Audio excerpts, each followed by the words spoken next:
एक समय होता था कि कला क्षेत्र से जुड़े हुए लोगों को या कला क्षेत्र को सोसाइटी हमारी एक करियर के रूप में नहीं देखती थी, या इस फील्ड में लोग अपना फ्यूचर नहीं देखते थे। लेकिन आज जब हम इस लॉकडाउन में अपने घर में कैद हैं या बंद हैं या अपने देश को सपोर्ट कर रहे हैं, तो यही कला, यही आर्ट फॉर्म्स हमारा एंटरटेनमेंट कर रही हैं, हमारा टाइम पास होने में मदद कर रही हैं, और इसके थ्रू हम काफ़ी सारी स्किल्स भी डेवलप कर पा रहे हैं। आप इस फोटो के साथ इस चीज़ को समझ सकते हैं, ये सिनेरियो बदल रहा है। तो कहीं ना कहीं ये बात इस लॉकडाउन में एक सोचने वाली है कि आर्ट फील्ड में भी एक पोटेंशियल है, जिसको आप एक करियर के रूप में भी देख सकते हैं, सिर्फ और सिर्फ टाइम पास के रूप में नहीं।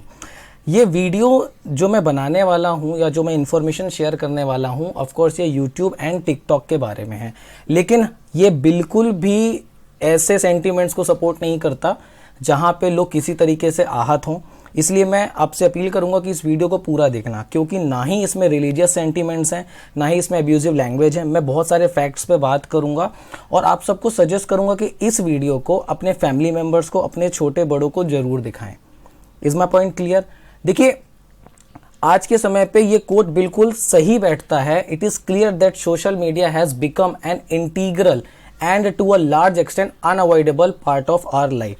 आप इस बात को समझ सकते हैं कि सोशल मीडिया हमारे जीवन का एक अटूट हिस्सा बन चुका है। चाहे वो एक छोटे स्तर पर बात कर ले या एक बड़े स्तर पर बात कर ले, आज एक 6-7 साल के बच्चे से लेकर के 60-70 साल तक के बुजुर्ग सोशल मीडिया पे हैं। या तो वो फेसबुक चला रहे हैं, व्हाट्सएप चला रहे हैं, बहुत सारे लोग टिकटॉक यूज़ कर रहे हैं। रिसेंटली आपने एक न्यूज़ सुनी होगी कि यूट्यूब में एक बुजुर्ग महिला है, उनका एक फूड चैनल था, वो बहुत पॉपुलर था। तो हर कोई इससे इन्फ्लुएंस हो रहा है और लोग जुड़ भी रहे हैं। लेकिन अब इसमें बहुत सारे एस्पेक्ट्स कवर अप हो रहे हैं। बात ऑफ कोर्स यूट्यूब और टिकटॉक की होगी, लेकिन मैं बहुत सारे एस्पेक्ट कवर करूंगा। वीडियो को ध्यान से देखना, क्योंकि इस वीडियो में हम लोग बात करेंगे first of all fight between YouTubers and TikTokers. फिर टेक्नोलॉजी को समझेंगे कि टेक्नोलॉजी किस तरीके से काम कर रही है यहाँ पे। ग्लोबलाइजेशन ऑफ टेक्नोलॉजी को भी समझेंगे, सोशल एस्पेक्ट देखेंगे, और हमारी जो रिस्पॉन्सिबिलिटीज़ हैं इनको समझने की कोशिश करेंगे। और उसके बाद एक बीमारी है फोमो, इस फोमो को भी समझने की कोशिश करेंगे। देखिए, ये एक एजुकेशनल चैनल है और यहाँ पे ऑफ कोर्स ज़रूरी नहीं है कि हम सिर्फ फैक्ट्स पे और डेटा पे बात करें। बहुत बार ऐसी हमारी भी रिस्पॉन्सिबिलिटी बनती है कि हम लोगों को सही गाइडेंस दे पाएँ। चलिए तो समझते हैं। सबसे पहले तो थोड़ी हिस्ट्री जान लेते हैं टिकटॉक की और यूट्यूब की कि एक्चुअली ये है क्या। ठीक है, तो देखिए, टिकटॉक एक चाइनीज़ कंपनी है, ठीक है, जहाँ पे वीडियो शेयर्स होते हैं, और ये ओन करती है बाइट डांस। ठीक है, एक बीजिंग बेस्ड कंपनी है और इसको 2012 में बनाया गया था जैंग यिमिंग के द्वारा। ठीक है, यहाँ पे लोग अपने वीडियोस बनाते हैं, उसकी फॉर्म्स काफ़ी सारी हैं। कुछ लोग एक्टिंग करते हैं, कुछ डांसिंग करते हैं, कुछ सिंगिंग करते हैं, लोग फूड व्लॉगिंग भी करते हैं। वहीं जब यूट्यूब की बात करी जाती है तो यूट्यूब के फाउंडर हैं Steve Chen, Chad Hurley and Jawed Karim. ठीक है, और नवंबर 2006 में गूगल ने यूट्यूब को खरीद लिया था $1.6 बिलियन में। ऑफ कोर्स ये इन्फॉर्मेशन आपके लिए इंपॉर्टेंट नहीं है, लेकिन फिर भी मैं इसको बताऊंगा कुछ डेटा के साथ, और इसको समझने की भी हम कोशिश करेंगे कि ये हो क्या रहा है। देखिए, जब से ये लॉकडाउन बढ़ा है, वैसे तो काफ़ी समय से टिकटॉक लगातार न्यूज़ में था, लेकिन जब से लॉकडाउन हुआ है 20% हाइक है इसकी डाउनलोड्स की, या बोलें तो इस लॉकडाउन में 40 मिलियन से भी ज़्यादा न्यू डाउनलोड्स हुए टिकटॉक में। ठीक है, तो अगर मैं लिस्ट की बात करूं तो सबसे ज़्यादा टिकटॉक था, फिर व्हाट्सएप, फेसबुक, देन हेलो, ये भी बाइट डांस ही ओन करता है, फिर इंस्टाग्राम जो फेसबुक की है, एंड वीमेट, ये अलीबाबा ग्रुप की ऐप है, जो कि सबसे ज़्यादा डाउनलोडेड ऐप थी सोशल नेटवर्किंग पे, चाहे वो iOS हो या गूगल प्ले हो। इसके बाद इंडिया की भी बहुत सारी ऐप थी, जैसे आज तक हो गया जो लिविंग मीडिया का है, जूम क्लाउड मीटिंग हो गया जो जूम वीडियो कम्युनिकेटर्स का है। मैं सिर्फ इंडिया की नहीं बात कर रहा, और भी बात कर रहा हूँ। इसी तरीके से आपका जियो हो गया, अमेजॉन हो गया। तो ये ऐप्स भी लाइन पे रहीं जिनको सबसे ज़्यादा लोगों ने डाउनलोड किया। अब आप इसको एंटरटेनमेंट पर्पज़ पे भी ले सकते हो या अपनों से जुड़े रहने के लिए भी बात कर सकते हैं। ठीक है, तो ये तो कुछ बातें हो गई। अब मैं इसके ग्लोबलाइजेशन पे बात करता हूँ, ये कैसे ग्लोबलाइजेशन पे काम करता है। देखिए, जब हम किसी पर्सन को देखते हैं एक सोशल मीडिया पे या रियल में या किसी स्टेज में, तो कहीं ना कहीं हम उससे इन्फ्लुएंस होते हैं। कई बार वो इन्फ्लुएंस ऐसा होता है कि हमें खुशी मिलती है और हम उसके जैसा बनने की कोशिश करते हैं, या हम ये खुद से पूछने की कोशिश करते हैं क्या मैं अगला एक स्टार हो सकता हूँ। सच एज अगर टिकटॉक या यूट्यूब पे हम लोग वीडियोस देखते हैं तो कहीं ना कहीं एक क्वेश्चन दिमाग में आता है, could I become it's new star? क्योंकि इन्फ्लुएंस तो करेगा ही करेगा। क्योंकि जब बात आती है, जब हम लंबी लंबी लाइंस देखते थे, एक समय होता था लोग पीछे पीछे जाते थे ऑटोग्राफ लेने के लिए, आज लोग सेल्फी लेने जाते हैं। हम फॉलोअर्स देखते हैं इंस्टाग्राम पे, टिकटॉक पे, यूट्यूब पे कितने लाइक्स हो गए, इंस्टाग्राम पे मुझे 6 मिलियन फॉलोअर्स हैं, ठीक है। तो बहुत सारी चीज़ें हमें अट्रैक्ट करती हैं, सच एज ग्लैमर अट्रैक्ट करता है। काफ़ी सारे लोगों को ये पैसा दिखता है, हम देखते हैं तो इन्फ्लुएंस होते हैं कि भाई ये तो बहुत पैसे कमा रहा है, कुछ कुछ का बिजनेस पर्सपेक्टिव दिखता है, तो एस्पेक्ट हो सकता है अपना अपना, लोग किस तरह नज़रिए से उसको देख रहे हैं। काफ़ी सारे लोग इसमें से होते हैं जो अपना टैलेंट दिखाने की भी कोशिश करते हैं, चाहे वो टिकटॉक हो, फेसबुक हो, इंस्टाग्राम हो, यूट्यूब हो, कुछ भी हो। सच है, अगर आप सिंगिंग की बात करें, जस्टिन बीबर को आपने सुना होगा, जस्टिन बीबर यूट्यूब के ही एक प्रोडक्ट है जो यूट्यूब के थ्रू उनका नाम होगा, ठीक है। इसी तरीके से डांसिंग की बात कर लें, जैसे भी जैक्सन बाबा करके एक वीडियो बहुत वायरल हुआ था, तो काफ़ी सारे लोग फूड व्लॉगिंग करते हैं जहाँ पे अपने खाने बनाने की कला को दिखाते हैं। कुछ लोग ट्रैवल करना पसंद करते हैं, तो वो भी टिकटॉक या यूट्यूब को जोड़ करके दिखाते हैं अपने टैलेंट को, या दुनिया से हमें रूबरू कराते हैं। काफ़ी सारे लोग क्राफ्ट्स को दिखाने की कोशिश करते हैं, एक होता है DIY, do it by your self, ठीक है, जहाँ पे वेस्ट मटेरियल के थ्रू हम यूज़ करने वाली चीज़ें बना सकते हैं। इसी अलावा काफ़ी सारे लोगों को कॉमेडी पसंद है, और हाँ, मैं यहाँ पे किसी भी तरीके की एडल्ट कॉमेडी या बच्चों की कॉमेडी की बात नहीं कर रहा। कॉमेडी मतलब कॉमेडी एक जनरल फॉर्म पे मैं बात कर रहा हूँ। कुछ लोगों को मैजिक पसंद होता है, और ऑफकोर्स अगर मेरे जैसे लोग हैं तो हम लोग एजुकेशन पे बात करेंगे, जहाँ पे spoken English, math, GA, current affair जैसी बातें होती हैं, ठीक है। तो मतलब सबके अपने अपने यूज़ हैं, क्योंकि जब भी हम किसी को देखते हैं तो हमारे दिमाग में एक बात तो जरूर आता है, मुझ में क्या अच्छा है, मुझे गाना अच्छा है। मेरे अंकल ने कहा था कि तुम डांस बहुत अच्छा करते हो, मेरे दोस्त ने कहा कि तूने ट्रैवल बहुत किया है, इस वजह से तुम अपने इस टैलेंट को दिखा सकते हो, लोगों को रूबरू कराओ। तो कहीं ना कहीं एक क्वेश्चन दिमाग में आता है, और ऑफ कोर्स हमें दिखाना भी चाहिए, क्योंकि आज से कुछ साल पहले, आज से 4-5 साल पहले तक जब सोशल मीडिया इतना ज़्यादा नहीं था या इंटरनेट बहुत महंगा होता था, तो लंबी लंबी लाइन में लगते थे और रिजेक्ट हो जाते थे, पूरे दिन या 2-2 दिन तक लाइन में लग रहे हैं, उसके बाद लोगों ने रिजेक्ट कर दिया, लोगों को चांस नहीं मिलता था। लेकिन आज सोशल मीडिया की वजह से, यूट्यूब की वजह से, टिकटॉक की वजह से लोग ब्रांडिंग कर पा रहे हैं, लोग घर बैठे काम कर पा रहे हैं, पैसे कमा पा रहे हैं, एक बिजनेस कर पा रहे हैं, जिससे उनको आसानी हो रही है, उनका टैलेंट मर नहीं रहा, ठीक है। लेकिन यहाँ पे ना एक सोशल एस्पेक्ट है, इसका एक रिस्पॉन्सिबिलिटी है, और इस बात को बहुत समझने की ज़रूरत है कि जब भी आप किसी पब्लिक प्लेटफॉर्म पे आते हैं, चाहे आप वर्चुअली आए या फिर रियल में आए, आप अगर प्लेटफॉर्म पे जाते हैं तो लोग आपको एडमायर करते हैं, लोग आपसे इन्फ्लुएंस होते हैं, इंस्पायर भी होते हैं कि यार वो बहुत अच्छे तरीके से बोलते हैं, वो बहुत अच्छे इस इंग्लिश है उनकी, उनका जीके बहुत अच्छा है, वो डांस बहुत अच्छा करते हैं, तो लोग इन्फ्लुएंस होते हैं, ठीक है। तो यहाँ पे बात आती है अपनी रिस्पॉन्सिबिलिटी को समझने की। यहाँ पे आप सिर्फ ये बात करके नहीं कर सकते कि नहीं मैं तो सिर्फ टाइम पास के लिए करता हूँ, क्योंकि सर अगर आप टाइम पास के लिए भी करते हैं तो कुछ लोग तो उसे देख रहे हैं ना, कुछ मजे के लिए देख रहे होंगे। मैं भी इस बात को बिल्कुल नहीं कह रहा कि मैं वीडियो बनाता हूं तो इसका मतलब सिर्फ और सिर्फ ये है कि मेरा टैलेंट है,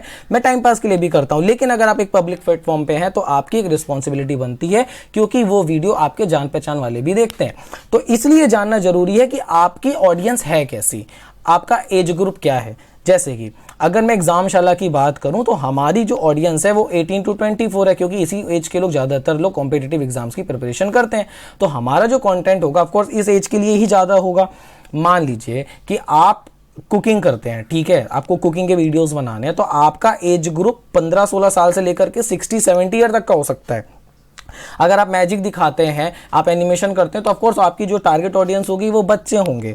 इसी तरीके से जब आप डांस करते हैं तो डांस की भी एक टारगेट ऑडियंस हो सकती है 22 तक के, ज़्यादा से ज़्यादा 10 से 22 तक के लोग, और इस एज के लोग ज़्यादा इन्फ्लुएंस करते हैं। आप इसको ऐसे भी समझ सकते हैं कि अगर आप एक नेगेटिव कंटेंट पोस्ट करते हो तो चांसेस हैं कि उसकी वायरल होने की कैपेसिटी ज़्यादा हो जाए, और उस कंटेंट का लोगों को इन्फ्लुएंस करने की कैपेसिटी ज़्यादा हो जाए। तो यहाँ पे आपकी एक रिस्पॉन्सिबिलिटी बनती है कि आप जो भी पोस्ट कर रहे हैं वो सही हो। यहाँ पे पेरेंट्स की भी रिस्पॉन्सिबिलिटी बनती है कि उनका बच्चा किस तरीके का कंटेंट देख रहा है, उनका बच्चा कैसा कंटेंट ऑब्जर्व कर रहा है, क्या ऐसा तो नहीं वो इन्फ्लुएंस होकर के वैसा ही शुरू कर दे। क्योंकि अभी अक्सर काफ़ी न्यूज़ आई कि पबजी खेलने से मना किया तो बच्चे ने अपनी ही माँ को पीट दिया, ठीक है, टिकटॉक बनाने से मना किया तो मर्डर कर दिया। ऐसे काफ़ी सारे, और काफ़ी सारे लोगों ने इसका मिसयूज़ भी किया है, ठीक है, जहाँ पे सांप्रदायिकता बढ़ाने तक की बात है, और इसमें गवर्नमेंट को काफ़ी सख्त कदम उठाने पड़े, ठीक है। तो इसके रिपरकशंस काफ़ी सारे हैं।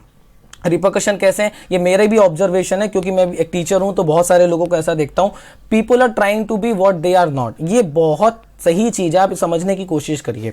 ठीक है, मैं किसी भी तरीके से रंग भेद को नहीं लेके आऊँगा, लेकिन अगर मान के चलिए आप काले हैं, आपका रंग सांवला है, तो आप गोरा दिखने की कोशिश कर रहे हो, आप मोटे हैं आप पतला दिखने की कोशिश करो, आप पतले हैं तो आप सिक्स पैक बनाने की कोशिश कर रहे हो। मतलब लोग वो बनने की कोशिश कर रहे हैं जो है नहीं। इस बात को बहुत ध्यान से समझना। इसकी वजह से क्या हो रहा है कि उनके अंदर स्ट्रेस और एंग्जाइटी बढ़ रही है। वो हर समय सिर्फ इसी में परेशान है कि मुझे लाइक्स नहीं मिल रहे, मुझे कमेंट्स नहीं मिल रहे, या लोग मुझे पसंद नहीं करते। I can say so-called social media addiction has been referred to by a wide variety of studies and experiment, and it thought that in addiction to social media affect around 5% of young people and was recently described as potentially more addictive than alcohol and cigarettes। मतलब समझ रहे हैं ना, इसका addiction इतना ज़्यादा हो चुका है कि वो सिगरेट और अल्कोहल से भी ज़्यादा है। डेंजरस तो ये तब हो रहा है कि अगर लोगों को इंस्टेंट ग्रेटिफिकेशन नहीं मिल रहा, तुरंत ही पहचान नहीं मिल रही, वो इस बात को अगर एक्सपीरियंस नहीं कर पा रहा है, तो क्या हो रहा है कि उसे ऐसा लग रहा है कि लोग उसे पसंद नहीं करते, वो अनपॉपुलर है, अनफनी है, या जिस भी फील्ड के लिए वो वीडियोस बना रहा है वो है। ठीक है, इससे क्या हो रहा है, उसके अंदर बहुत ज़्यादा एंग्जाइटी बढ़ रही है, वो परेशान रहता है। लोगों में डिप्रेशन तक देखा जा रहा है।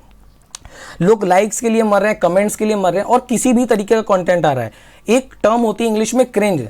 ठीक है, और जब क्रिंज की बात होती है ना, तो यस लोग कुछ भी पोस्ट कर रहे हैं, such as body shaming, transitional videos, या फिर गलत तरीके के वर्ड्स को यूज करना, लोगों को भड़काना।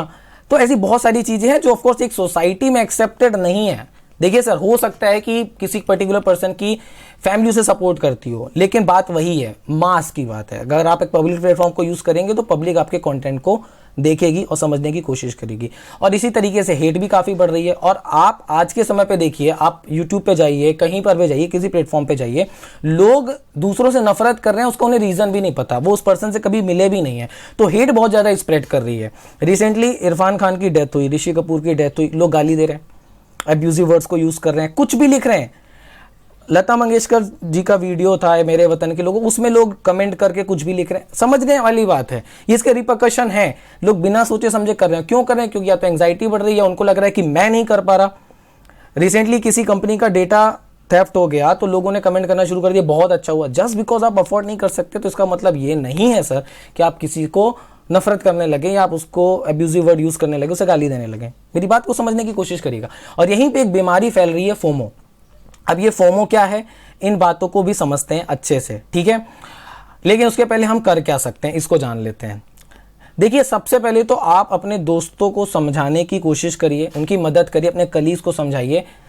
मतलब ये नहीं कि उन्हें आप जाके तुरंत ज्ञान देना शुरू कर दें। समझाने का मतलब ये कि उसके टैलेंट को भी पहचानिए, ठीक है, उसके पोटेंशियल को जानने में उसकी मदद करिए। क्योंकि काफ़ी बार होता है हम इन्फ्लुएंस होकर करने लगते हैं। 14 साल का बच्चा है, उसने किसी को मेकअप करते देख लिया तो उसके दिमाग में हो सकता है कि वो मेकअप आर्टिस्ट बनना शुरू कर दे।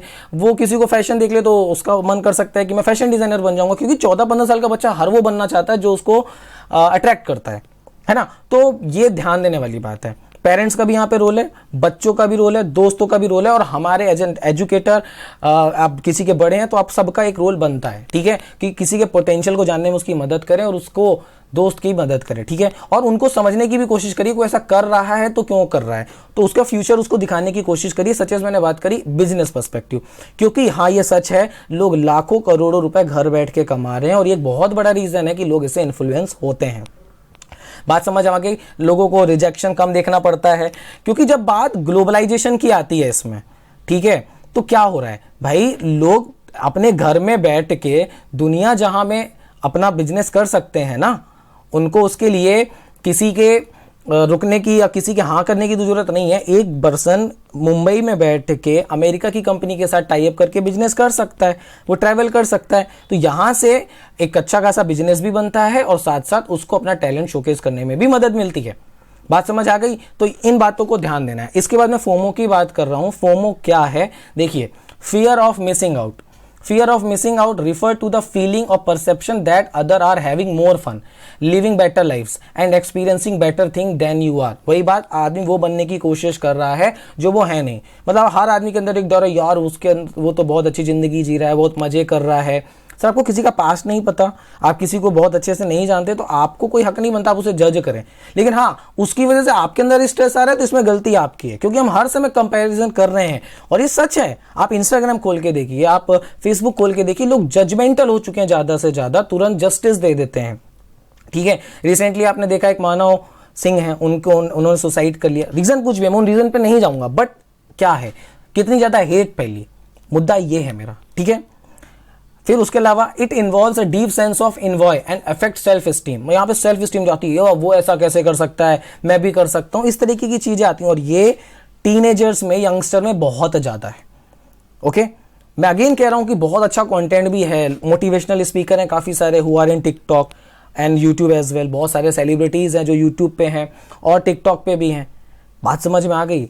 तो इसलिए इससे दूर रहना है। इसको अगर आप एंजॉयमेंट में लेते हैं, आप एंजॉयमेंट में लीजिए, आप करियर बनाना चाहते हैं, आप करियर बनाइए, बट मेक श्योर आपको वो किसी तरीके से अफेक्ट ना करे। ठीक है, तो इसके लिए क्या करना है, आपको करना है focus on what you have. आपके पास जो भी है उस पर फोकस करिए। हर आदमी खूबसूरत है। सोचिए ना, 400 साल पहले किसी ने कहा होता कि काला रंग खूबसूरत है, तो क्या उसे आप खूबसूरती का दर्जा नहीं देते? बिल्कुल कहते। तो जो आप हैं उसको एक्सेप्ट करिए। मोटा होना गलत नहीं है, मुझे खुद कह देता हूं मैं कि हाँ मैं मोटा हूं, इट्स ओके, हम ऐसे ही हैं। अपने पास एक जर्नल लगे, टेक्नोलॉजी है ना, तो टेक्नोलॉजी से फेसबुक और व्हाट्सएप तक नहीं होनी चाहिए। आप एक नोटबुक डाउनलोड कर लीजिए और उसमें अपना लिखिए आप क्या करना चाहते हैं, and seek out real connector. देखिए सर, लाइक्स आ जाने से, कमेंट्स आ जाने से आपको एक खुशी तो मिल सकती है, आपका डोपामाइन आपको इतना पुश तो कर देगा, हाँ मेरे साथ बहुत अच्छा हो रहा है, लेकिन वो कनेक्टर्स नहीं है। आप रो रहे होंगे तो आप चाहेंगे कोई आपको हक करे, इसलिए रियल कनेक्टर्स को देखिए जहां आप अपने इमोशंस बता पाए, लोग समझ भी पाएं। और ग्रेटिट्यूड बहुत ही ज़रूरी है, हमेशा ग्रेटिट्यूड रखिए, जब भी मिले सबको थैंक यू बोलिए, अच्छे से रहिए। मैं ये नहीं कह रहा किसी को भगवान बनना है, मैं ये नहीं कह रहा किसी को बहुत महान बनना है, मैं सिंपली इतना कह रहा हूँ कि ये छोटी छोटी सी चीज़ें आपको खुश रख सकती हैं। करियर तो बन ही जाएगा, लेकिन अगर खुश नहीं है तो क्या फ़ायदा। तो जुड़े रहिए एग्जामशाला के साथ। वीडियो को पसंद आया तो ज़रूर अपने दोस्तों के साथ शेयर करिए। Have a nice day.